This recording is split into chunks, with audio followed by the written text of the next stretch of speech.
السلام علیکم۔ آج کی ہماری ویڈیو تمام گورنمنٹ امپلائیز کے لیے ایکسٹریملی امپورٹنٹ ہے، اور خصوصاً ایسے گورنمنٹ امپلائیز کے لیے جو ایوننگ کلاسز کے اندر اپنی تعلیم جاری رکھنا چاہتے ہیں یا ایم فل کی ڈگری یا ماسٹرز ڈگری حاصل کرنا چاہتے ہیں۔ تو ایک کویسچن ان کے مائنڈ کے اندر آتا ہے کہ ایوننگ کلاسز اٹینڈ کرنے کے لیے انہیں اپنے محکمے سے پرمیشن لینا ضروری ہے یا نہیں ہے۔ تو اس سوال کا جواب ہم نے 1960 کے نوٹیفیکیشن کے اندر دیکھا ہے، اور اس ویڈیو کا کریڈٹ ہم اپنے پنجاب سول سیکریٹریٹ کے ایک سینئر آفیسر کو دیں گے، جنہوں نے ہماری رہنمائی کے لیے یہ اسپیسیفکلی یہ نوٹیفیکیشن شیئر کیا۔ تو ابھی تک جن لوگوں نے ہمارا یہ یوٹیوب چینل سبسکرائب نہیں کیا تو پہلے تو وہ اس چینل کو سبسکرائب کر لیں، تاکہ ہماری جو نیکسٹ انفارمیٹیو ویڈیوز ہیں وہ ان تک پہنچتی رہیں۔ تو آئیے ہم اس کویسچن کا جواب اس نوٹیفیکیشن کے اندر دیکھتے ہیں۔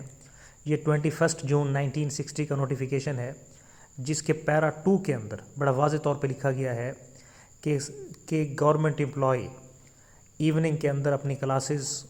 اٹینڈ کر سکتے ہیں، اور اس کے لیے نو فارمل پرمیشن از نیسیسری، اور اس کے لیے کسی فارمل پرمیشن کی ضرورت نہیں ہے، لیکن وہ ہیڈ آف دا ڈپارٹمنٹ کو ان رائٹنگ انٹیمیٹ کرے گا اباؤٹ دیئر کلاسز۔ اس کے بعد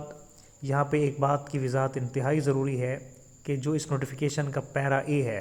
یہاں پہ یہ لکھا گیا ہے کہ ود ان اے ڈیوٹی آرز، یعنی ڈیوٹی ٹائم کے اندر قطعی طور پر کسی گورنمنٹ امپلائی کو یہ اجازت نہیں ہوگی کہ وہ کوئی کلاس اٹینڈ کرے۔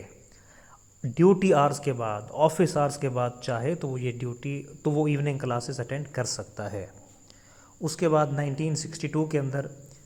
اسی میٹر کو بریفلی ایکسپلین کیا گیا ہے، اور فردر ایکسپلین کیا گیا ہے کہ تمام government employees in writing head of the department کو انٹیمیٹ کریں گے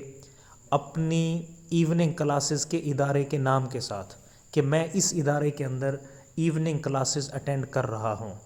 ہاں، یا اگر وہ ہیڈ آف دا ڈپارٹمنٹ چاہے تو وہ